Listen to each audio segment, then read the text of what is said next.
আসসালামু আলাইকুম প্রিয় ইউটিউব বন্ধুরা, সবাই কেমন আছেন? আশা করি সবাই ভালো আছেন। আল্লাহর অশেষ রহমতে আমরাও ভালো আছি। চলে আসলাম মুস্কান ফ্যামিলি থেকে আরও একটা নতুন ভিডিও নিয়ে। আজকের ভিডিওটা স্টার্ট করলাম কিচেন রুম থেকে। গরমে ঠান্ডায় এখন আবার গলা বসে যাচ্ছে, কি একটা অবস্থা।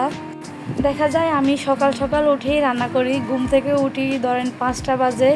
ময়লাওয়ালাকে ময়লা দিতে হয়, গেট খুলে দিতে হয়, তারপর ফজর নামাজ পড়তে হয়, তারপরে রান্না করি আর কি। তারপরও আমার অনেক গরম লাগে, এত গরম পড়তে আছে। এই যে আজকে গাছের কলা রান্না করতেছি, আর এই গাছের কলাগুলা খেতে কিন্তু ভীষণ ভালো লাগে। আমি কিন্তু কলা অতটা পছন্দ করি না, কিন্তু কলা আমাদের গাছের যেহেতু, তার জন্যেই আমি এনেছি, রান্না করতেছি। প্রথমে তো দেখলেন কলাগুলোকে আমি তেলে ভেজে নিয়েছি, ভালোভাবে তেলে ভেজে তারপরে এখন আমি মশলা দিয়ে কষিয়ে নিলাম। ভালোভাবে কষানোর পরে এখানে আমি জল দিয়ে দিচ্ছি। আর আমরা সবসময় তরকারির মধ্যে গরম জল ইউজ করি। আজকের ভিডিওটা যেখান থেকে স্টার্ট করার কথা ছিল ওইখান থেকে স্টার্ট করতে পারি নাই। আসলে আমি আজকের ভিডিওটা স্টার্ট করার কথা ছিল, আমার কিছু ভিডিও ফুটেজ ছিল, ওই যে ঘর পরিষ্কার করা, মানে আমি ড্রয়িং রুমটা গুছিয়েছিলাম, পরিষ্কার করছিলাম। ওই ভিডিওগুলো কিভাবে জানি ডিলিট হয়ে গেছে। আমি যখন ভিডিও এডিট করতে গিয়েছি তখন দেখি যে ভিডিওগুলো নেই, আমার মনটা অনেক খারাপ হয়ে গেছে। পরবর্তীতে কি আর করব, ভিডিও যেহেতু নেই, এখন রান্নাবান্নার ভিডিও থেকে স্টার্ট করলাম আর কি। এ হলো আর কি আমার অবস্থা। আসলে ওই দিন আমি একসাথে অনেকগুলো ভিডিও ডিলিট করছিলাম, ওই ভিডিওর মধ্যে এই ভিডিওগুলো মনে হয় পড়ে গেছে, খেয়াল করি নাই আর কি। খেয়ালের অভাবে আমার ভিডিওগুলো ডিলিট হয়ে গেছে। আমি না যত চেষ্টাই করি না কেন, নির্দিষ্ট টাইম অনুযায়ী আমি ভিডিও আপলোড করতে পারি না। এই বিষয়টা আমার কাছে খুবই খারাপ লাগে, খুবই দুঃখজনক বিষয়। এটা জানি চ্যানেলের জন্য খুবই ক্ষতিকর। কি করব, আমি উঠতে পারি না। শত চেষ্টা করলেও আমি সময় বের করতে পারি না ভয়েস দেওয়ার জন্য। প্রত্যেক দিনেই কোনো না কোনো একটা ঝামেলা থাকে, এক হয় মেহমান, নতুবা হাজব্যান্ড কিংবা বাচ্চার স্কুল, কিছু না কিছু বিষয় থাকে যে তার জন্যে আর আমার নির্দিষ্ট টাইম অনুযায়ী ভয়েস দেওয়া হয় না। আমি কিন্তু চাইলে রেগুলারই ভিডিও দিতে পারি, কিন্তু ওই যে ভয়েস দিতে পারি না।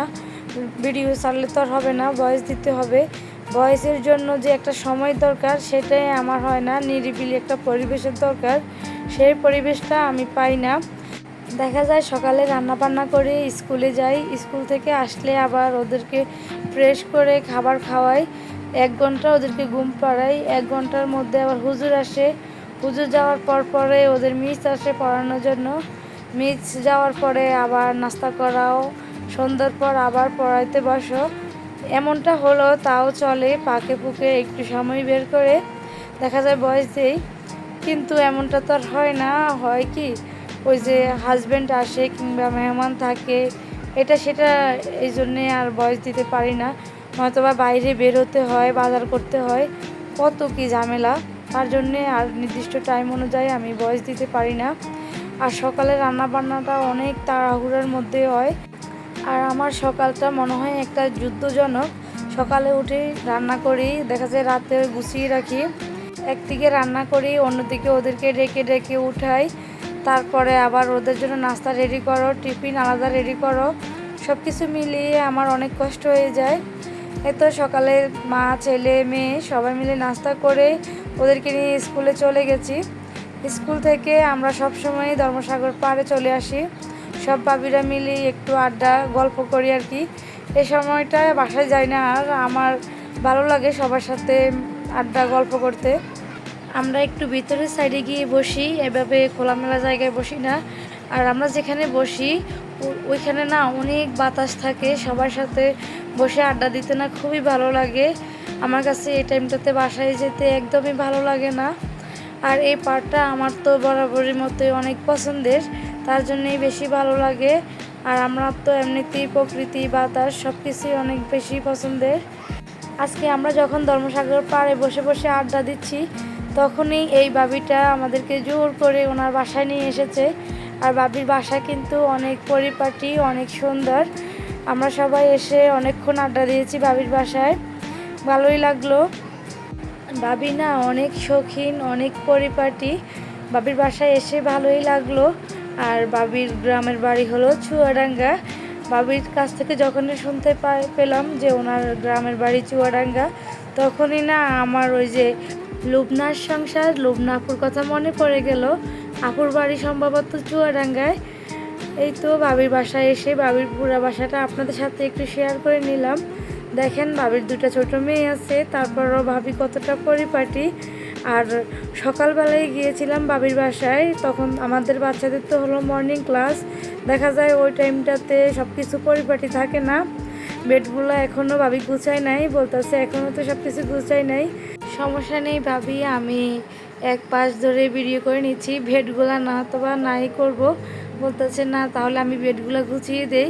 আমি বলতেছি না, কষ্ট করতে হবে না, আপনি তো আমাদের সাথে আবার স্কুলে চলে যাবেন, স্কুল থেকে এসে সব কিছু গুছিয়ে নিয়েন।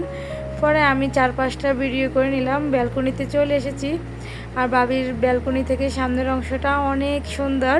এখানে ডিজিটাল মসজিদ আর এই যে খালি জায়গা দেখতে পাচ্ছেন, এখানে কিন্তু কাজ চলতে আছে। এখানে কুমিল্লা ডিসি পার্ক হবে, ডিসি পার্কের কাজ চলতে আছে।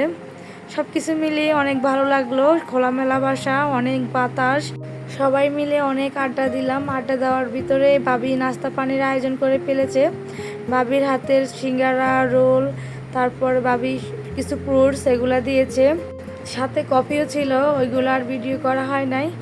স্কুল থেকে বাসায় এসেছি, বাসায় আসার পর বাচ্চারা গরমে বেহুশ, ওরা আসার সময় পথে আইসক্রিম খেয়েছে, এবার বাসায় এসে বলতেছে ওরা ঠান্ডা কিছু খেতে চায়। পরে ফ্রিজ থেকে তাদেরকে দই বের করে দিলাম। আর এখন না বাসার মধ্যে দই আইসক্রিম বেশি পরিমাণে খাওয়া হচ্ছে, ওরা এগুলো ছাড়া কিছুই বুঝে না। আর আমিও না বাচ্চাদের সাথে এগুলা খেয়ে খেয়ে গলার অবস্থা আরও বেশি খারাপ করে ফেলেছি। এই হলো আমার অবস্থা, আমি এই জন্যই ভয়েস দিতে পারি না, ভয়েস দিতে আরও অসুবিধা হয়, মনে হয় যে আমার ভিতর থেকে কথা আসতেছে না। রাতে এখানে একটু রান্না করলাম, এই যে নদীর মাছ ছিল, মিক্সার মাছ আর কি, এখানে আয়ের মাছ, তারপর শিং মাছ, অনেক রকমের মাছই ছিল, এগুলো আবার রাতে রান্না করে ফেললাম। এই মাছগুলা বিশেষ করে ইরফানের জন্য রান্না করেছি। ইরফান আয়ের মাছ খেতে পছন্দ করে, তার জন্যে রান্না করা হয়েছে। তাহলে তো আমাদের অনেকটাই তরকারি ছিল, রান্না না করলেও চলতো। এই তো আজকের ভিডিওটা এই পর্যন্তই। সবাই ভালো থাকবেন, আমাদের জন্য দোয়া করবেন। আল্লাহ হাফেজ।